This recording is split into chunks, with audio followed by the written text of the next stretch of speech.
ہم عام طور پر کیا سمجھتے ہیں قبلہ کہ توبہ کا مطلب یہ کہ بس کانوں کا ہاتھ لگا دی یہ توبہ ہو گئی، یوں کر دیا توبہ ہو گئی ہے، توبہ استغفار کی تسبیح پڑھ لی یہ توبہ ہو گئی۔ توبہ یہ نہیں ہے۔ توبہ کا مطلب آل حضرت علیہ رحمت ترجمہ کا نزولی معنی آپ پڑھیں، جہاں بھی لفظ توبو اللہ، لفظ توبہ جہاں بھی آیا نا، آل حضرت نے اس کا مطلب لکھا ہے کہ رجوع کرنا، لوٹ آنا۔ لوٹ آنے کا مطلب کیا ہوتا ہے؟ لوٹ آنے کا مطلب ہوتا ہے کسی چیز کا اپنی تمام جہتوں اور حیتوں کے ساتھ دوبارہ واپس آ جانا، یہ کہلائے گی توبہ۔ سبحان اللہ، یہ توبہ کا مفہوم ہے۔ کیا بات ہے۔ اور یہی مفہوم قرآن مجید فقرہ حمید سورۃ تحریم 28ویں پارے میں رب العالمین نے بیان فرمایا۔ فرمایا یا ایھا الذین آمنوا توبوا الی اللہ توبۃ نصوحا۔ دیکھیے قبلہ یہاں توبوا الی اللہ کا جو مصدر آیا نا توبتاً آیا ہے، اور مصدر 3 معنی پر ہوتا ہے۔ یہ تمام علم نحو کے حوالے سے ایک بات عرض کر رہا ہوں، یہاں جو وہ مفعول مطلق کہلاتا ہے، جب فعل کے بعد مصدر آئے تو مفعول مطلق، اور یہ مفعول مطلق تاکیدی ہے، یعنی تاکیداً کہ ایک تو ہے کہ ایک مرتبہ توبہ کرو، عددی کہلاتا ہے وہ مفعول مطلق، ایک نوعی ہوتا ہے اس کی طرح توبہ کرو، نہیں، یہاں تاکید ہے۔ فرمایا توبوا الی اللہ توبۃ نصوحا، کہ توبہ کرو تو پکی اور سچی توبہ کرنا۔ واہ واہ واہ۔ فتح ورد شریف کے اندر اعلیٰ حضرت علیہ رحمٰن نے توبہ کی شرائط بیان فرمائی، اور توبہ کی شرائط بیان کرنے کے بعد وہ جیسے میں نے ابتدا میں عرض کیا نا کہ کانوں کا ہاتھ لگا لیا اس کو توبہ سمجھتے ہیں، ذرا 2 آنسو بہا لیے اس کو توبہ سمجھتے ہیں۔ توبہ کیا ہے؟ اعلیٰ حضرت نے جو کمال کلام کیا حافظ صاحب اس کے اوپر، سبحان اللہ۔ اعلیٰ حضرت فرماتے ہیں توبہ بڑی خوبصورت چیز ہے، فرمایا بڑی نفیس چیز ہے کہ توبہ یہ اللہ کی بارگاہ میں، اور سچی توبہ، توبہ سے مراد سچی توبہ، توبۃ النصوح۔ فرمایا کہ وہ ایسی سچی اور نفیس شے ہے کہ فرمایا یہ ہر گناہ معاف کر دیتی ہے، حتیٰ کہ نعوذ باللہ کسی نے کفر اور شرک کیا ہو تو فرمایا ہر گناہ معاف ہو جاتا ہے۔ لیکن اس کی شرائط کیا ہے؟ امام نووی رحمۃ اللہ علیہ نے لکھا ہے، فرماتے ہیں کہ توبہ کی 3 شرائط ہیں۔ صحیح۔ پہلی کہ ایک اللہ کی بارگاہ میں سچے دل سے معافی کا طالب ہوں، صحیح، کہ مولا میں تیری بارگاہ میں توبہ کر رہا ہوں، ایک۔ صحیح۔ دوسرا اللہ کی بارگاہ میں توبہ کی معافی کا طلبگار ہونے کے ساتھ ساتھ دل سے نادم بھی ہو۔ توبہ نام ہی ندامت کا ہے۔ ندامت، حدیث پاک میں فرمایا گیا الندم توبۃ، ہاں، کہ توبہ ہے ہی ندامت۔ ایک تیسری شرط کیا ہے؟ کہ آئندہ اس گناہ کو نہ کرنے کا پکا عزم ہو۔ اللہ اکبر، اللہ اکبر۔ یہ پکا عزم اور ارادہ علامہ آلوسی رحمۃ اللہ علیہ نے تفسیر روح المعانی کے اندر لکھا ہے۔ آپ فرماتے ہیں کہ نبی کریم علیہ الصلوۃ والسلام پر جب قرآن کی آیت اتری نا یا ایھا الذین آمنوا توبوا الی اللہ توبۃ نصوحا، اس کا شان نزول بیان کرتے ہوئے لکھتے ہیں علامہ آلوسی تفسیر روح المعانی 28ویں پارے کے اندر، آپ فرماتے ہیں کہ حضرت معاذ بن جبل، اور اس حدیث کے راوی ہیں حضرت ابن عباس رضی اللہ تعالیٰ عنہ، حضرت معاذ بن جبل کہتے ہیں میں حضور کی بارگاہ میں آیا اور میں نے آگے کہا ہے رسول اللہ یہ جو سچی توبہ کی بات اتری آپ پر قرآن میں جو نازل ہوا ہے یہ توبۃ النصوح، سچی توبہ ہے کیا؟ اللہ۔ اب دیکھیں نبی کریم علیہ الصلوۃ والسلام نے جو تمثیل بیان فرمائی نا آقا دو جہاں نے کمال کر دیا۔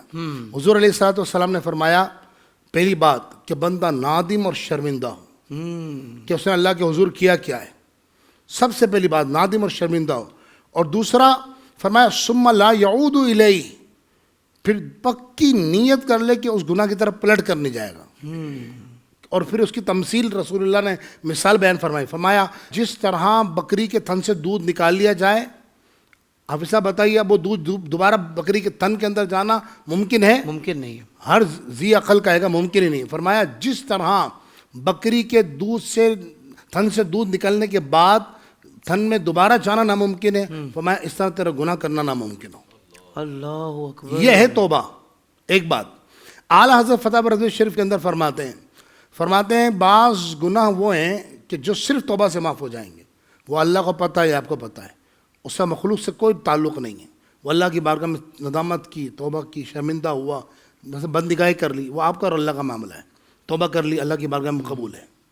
ایک بات فرماتے ہیں بعض گناہ وہ ہیں کہ توبہ تو ان کی کرنی ہی پڑے گی، کرنی ہے، لیکن ان کا ازالہ بھی کرنا پڑے گا۔ اچھا، جیسے نماز قضا کر دی، نماز قضا کرنا گناہ ہے، اس کو توبہ تو کرنی پڑے گی، لیکن ساتھ میں ازالہ بھی کرنا ہے۔ روزہ چھوڑ دیا، سود و رشوت کا لین دین کر لیا، کسی کا مال ناجائز قبضہ کر لیا، فرمایا یہ تو توبہ کرنی ہی کرنی ہے، لیکن اگر مال کے بارے میں تو اعلیٰ حضرت علیہ الرحمہ نے بڑی زبردست پورا فتویٰ تحریر فرمایا فتاوی رضی شریف کے اندر، فرمایا کہ جب وہ مال لے کسی کا اور اب اس کو ندامت ہوئی، توبہ کر لی اس نے، صرف توبہ سے گناہ معاف نہیں ہوگا۔ اس وقت جتنے آج کی بڑی رات ہے حضرت، آپ کے اس چینل کے توسط سے میں عرض کر رہا ہوں، جس نے کسی کے پیسے دبائے ہیں، سود و رشوت کا نعوذ باللہ لین دین کیا، آج رحمت کے در کھلے ہوئے ہیں، معافی تو مانگ لے، لوٹانا بعد میں ہے۔ اب اعلیٰ حضرت فرمایا اس کو دینا پڑے گا، جو لیا توبہ تو کرنی پڑے گی، جو لیا ہے وہ بھی لوٹانا پڑے گا، اور اگر وہ مر گیا جس سے لیا تھا، فرمایا اس کو ورثہ کو لوٹانا پڑے گا۔ مسئلے کی سنگینی کا اندازہ لگائی حضرت، بات صرف توبہ کی ہو رہی ہے۔ فرمایا کہ اس کے ورثہ کو لوٹانا پڑے گا، اور اگر ورثہ کا پتہ نہ ہو، اس بندے کو جانتا تھا اب وہ مر گیا، اب ورثہ کا پتہ نہیں ہے، فرمایا اب وہ اتنا مال جتنا سود میں، رشوت میں یا ناجائز غصب کیا اور اسے چھین لیا، وہ لوٹائے، اور نہیں لوٹا سکتا تو فرمایا اتنا مال صدقہ کرے، اس نیت سے کہ جب کبھی زندگی میں یہ شخص آ گیا، فار ایگزامپل وہ زندہ ہے اور وہ آ گیا، فرمایا میں اس کو دوبارہ اپنے پاس سے دوں گا۔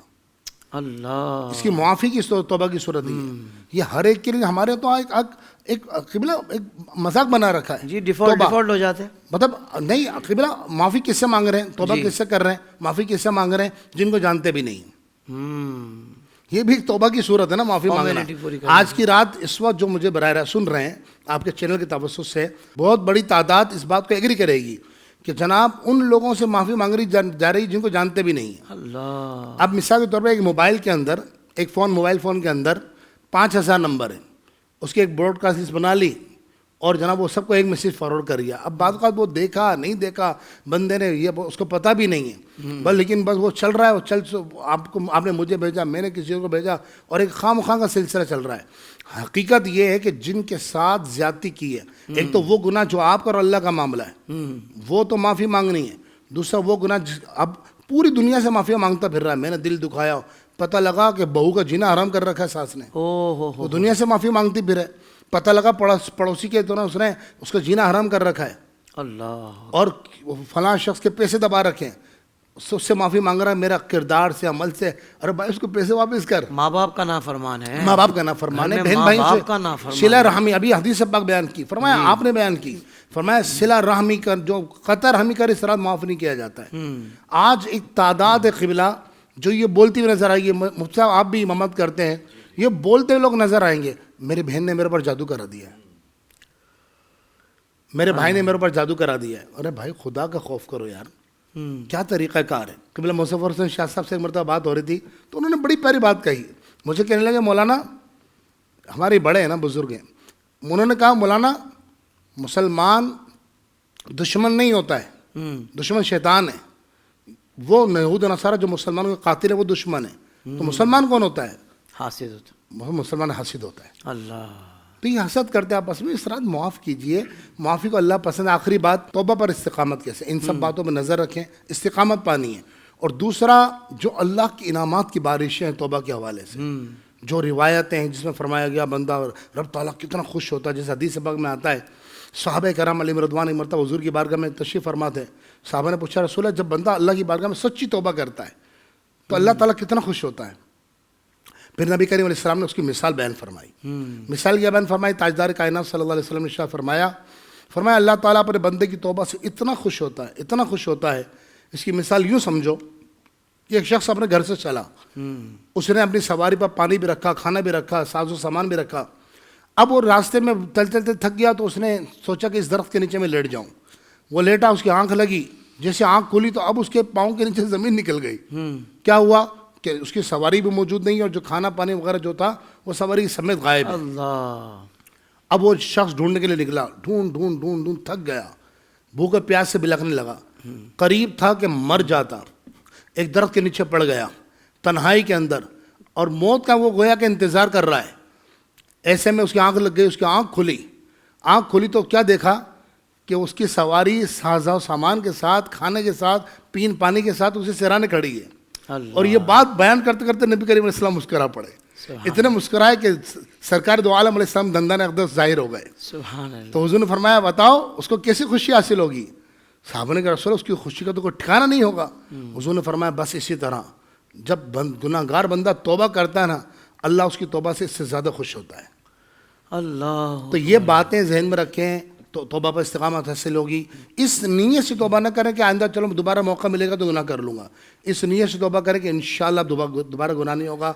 سوشل میڈیا پر اسلام کی صحیح تعلیمات جاننے کے لیے ابھی حافظ سائر قادری کا نیا YouTube channel Islamic digital studio subscribe کر لیں اور ہاں نوٹیفیکیشن بیل آئیکن کو بھی پریس کر لیں تاکہ ہماری نئی ویڈیوز آپ تک بر وقت پہنچ سکے.